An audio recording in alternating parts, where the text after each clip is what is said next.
E aí, galera, estamos de volta. Agora é o seguinte, né? Na última aula eu falei que dava um problema para ser resolvido com programação estruturada. Acabei de resolver com vocês aqui. E vou fazer agora a resolução do mesmo problema usando programação orientada a objetos. Tá, antes da gente resolver, eu vou voltar aqui no meu slide e vou mostrar para vocês uma coisinha bacana. Vamos começar a trabalhar, né? Daqui a alguns dias aí com o diagrama de classe. Então já vou adiantar já que eu vou criar uma classe baseada nesse diagrama aqui, né? Então eu tenho a minha classe retângulo com as seguintes propriedades: base, altura e a área, e o método calcula a área. Beleza? Eu até tinha colocado aqui com dois parâmetros, mas lá no código fonte eu vou retirar isso aí, não vou fazer com dois parâmetros não, tá? Mas eu vou ter três propriedades: a base, a altura e a área, e o método para calcular a nossa área. E ao final, né, do meu código fonte, eu terei três objetos distintos, que é o triângulo X, o retângulo Y, e o retângulo Z.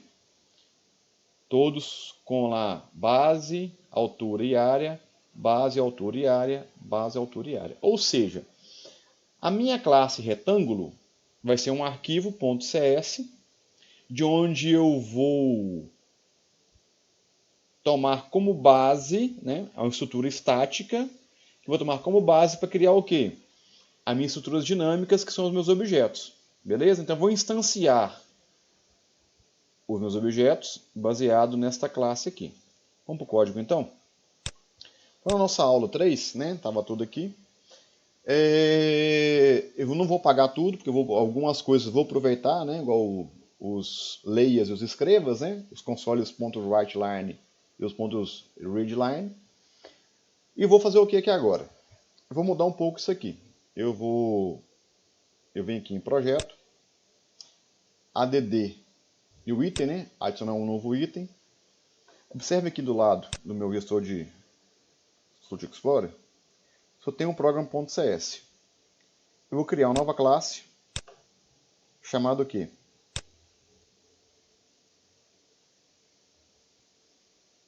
Quadrado. Desculpa, retângulo, né? Quadrado não. Retângulo. Então, vou criar a nova classe chamada retângulo. Observem aqui o que foi feito nesse arquivo. Ele criou aqui para mim um arquivo, né? retângulo.cs, ok? E ele tem essa estrutura aqui, ó, né? Que é aquilo que nós vimos lá nas aulas teóricas. O namespace é algo da minha linguagem, próprio da linguagem, né? C#, porque é o nome do meu projeto, né? Aula 3, então namespace aula 3, ele compartilha, né? Namespace aula 3 aqui. Então, class retângulo. Eu vou criar a minha classe retângulo, né? Lembrados? Classe retângulo. Vou criar baseado nessa estrutura aqui. Bom, o que vai ter nessa classe retângulo? Ela vai ter três propriedades. Public. Por enquanto vou criar todo público. Eu até expliquei um pilar que é o encapsulamento. Public, private, né? Tem mais outras coisas aí. Depois eu vou explicar uma aula somente com a parte prática do encapsulamento. Não é isso aqui agora. Essa aula é só para explicar, né, esse paralelo de programação estruturada com orientação a objeto. Beleza? E baseado num diagrama de classes, criei a minha classe retângulo com três propriedades, que é a base, antes da base, ela é do tipo double, né? Public double base, public double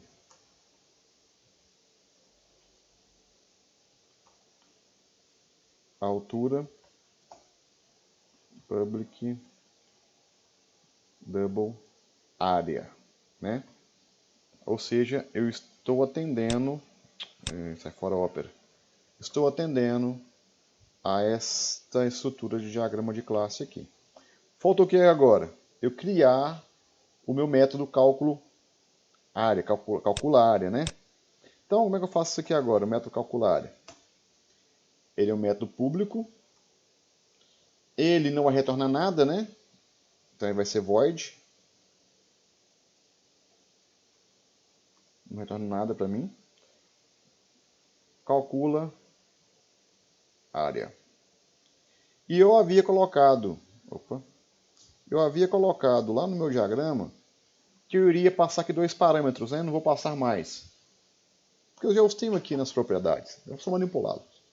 Então, para ficar mais simples o nosso projeto aqui agora. TIS. O que é TIS mesmo? É esta classe.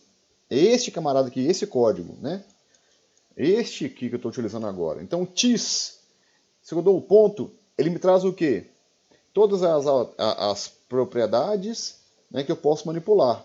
Então eu vou fazer o quê? Cara, eu não vou te dar acesso agora não, brother. TIS. Eu vou ter a propriedade área recebendo quem? TIS ponto base vezes TIS ponto altura. Ou seja, é o cálculo, né, da minha área, ou seja, a ação que a minha classe vai desempenhar. Já codifiquei ela ali. Beleza? Tá. Vou voltar agora, tá vendo? Vou voltar aqui no programs.cs, né, que é o código que a gente tinha criado de forma estruturada, e vou apagar isso aqui. Eu não vou criar variáveis. Eu vou utilizar objetos agora. Então, eu vou instanciar 3 objetos, que é o objeto retângulo X, retângulo Y e retângulo Z. Ok? Então, retângulo, tá vendo? Olha que ele já vem automaticamente puxando de onde? Do meu arquivo, da minha classe retângulo. Tá? Então, retângulo, vou botar aqui X, é igual a new retângulo. Ou seja, eu instanciei a classe retângulo no objeto X. Vou fazer a mesma coisa que agora com Y. Vou instanciar a classe retângulo no objeto Y. E a mesma coisa, retângulo, objeto Z, né? Instanciando a classe retângulo no objeto Z. Retângulo. Muito bom. Mas, Juliano, você tinha colocado várias variáveis aqui para baixo. Eu vou substituir essas variáveis por propriedades dos meus respectivos objetos. Então, onde era base X, vai ser o que na realidade? X ponto base. Onde era a X, que é a altura de X, vai ser X ponto altura.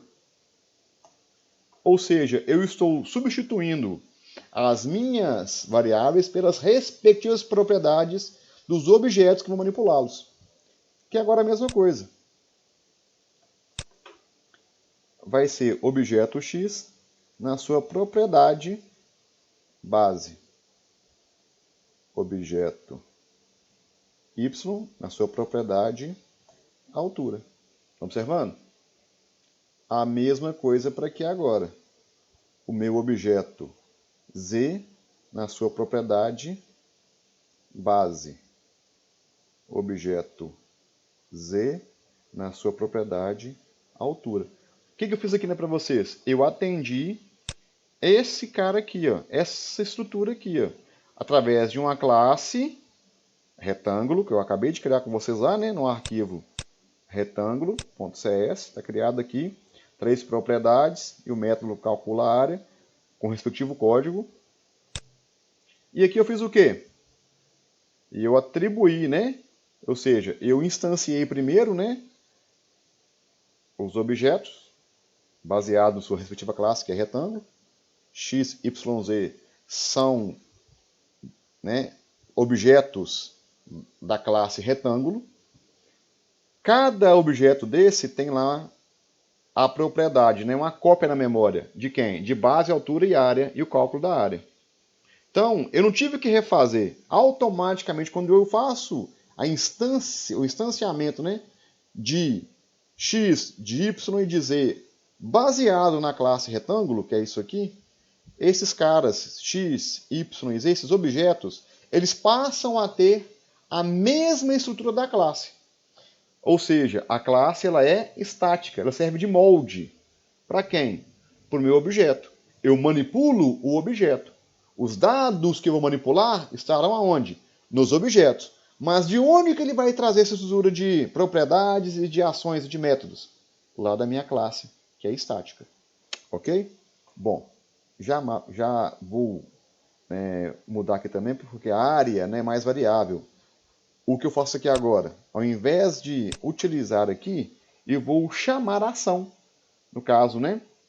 x.calcula área. Para mim. Aqui é a mesma coisa. y.calcula área. Porque eu já atribuí para a memória RAM daqueles objetos as suas respectivas propriedades. Está lá calculado, deve estar guardado lá já, os dados. Então eu posso chamar aqui, ó, x calcula área, y calcula área, z calcula área. O que quer dizer isso aí? Os dados de x é pegar a base vezes a altura e colocar onde? Na propriedade de área. Para y e para z é a mesma coisa. São três repartições, né?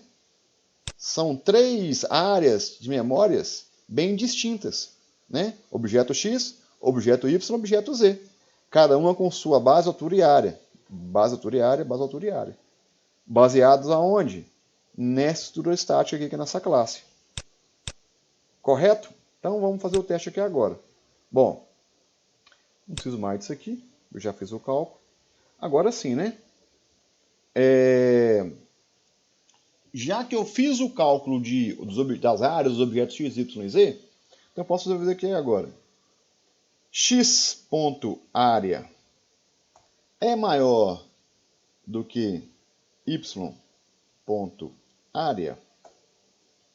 e x.área é maior do que z.área.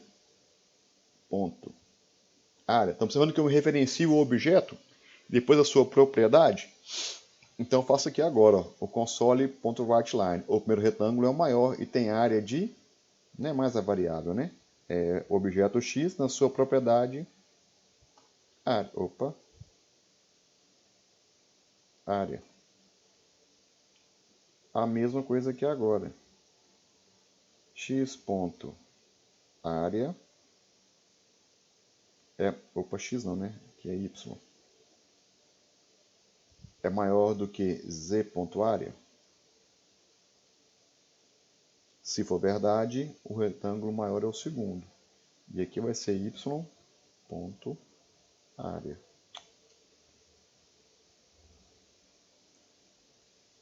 Mesma coisa aqui para baixo agora, né? Se não foi o primeiro, não foi o segundo, vai ser quem? É o z. z.área. Vamos testar? Ctrl F5 para recompilar. Lembrando agora que eu não estou utilizando mais estrutura de variáveis, né?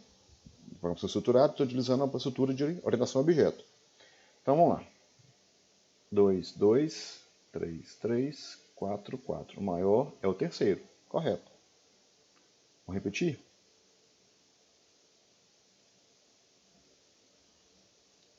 4, 4, 3. Opa. Vamos aqui, já vai.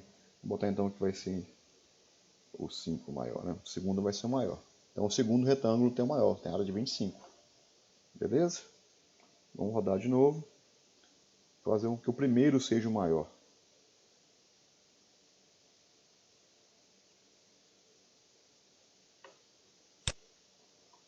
Primeiro sendo o maior. 4, 4, 3, 3, 2, 2. Ok, galera? Então, o que eu fiz com vocês aqui mesmo?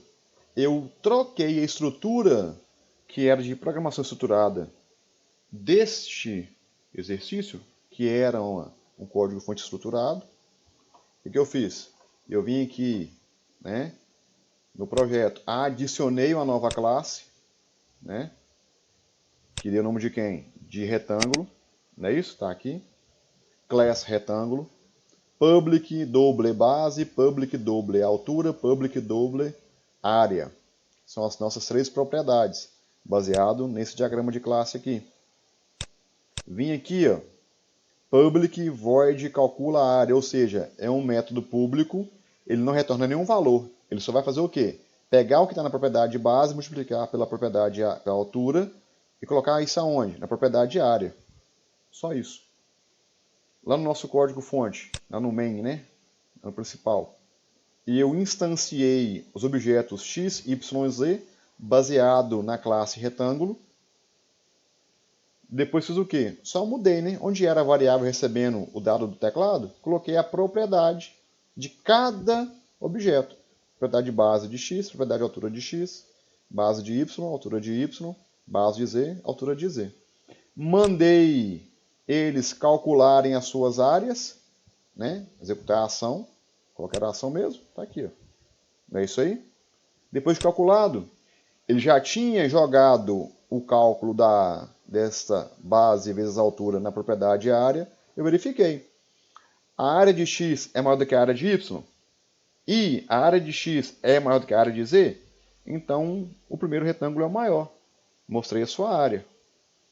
Se não, se a área de y é maior do que a área de z, se isso for verdade, o segundo é o maior. Imprima então a área de y. Bom, se não é o primeiro o maior e não é o segundo o maior, então vai sobrou quem? O terceiro. Ok? Então, pessoal, façam essa aula aí, vejam ela. Quem tiver em casa, né, já o Visual Studio instalado, repitam os passos. Amanhã a gente vai fazer aquelas 2 classes dos exercícios teóricos dentro do C#. Então, boa noite para vocês aí. Fiquem com Deus, Deus abençoe e até amanhã.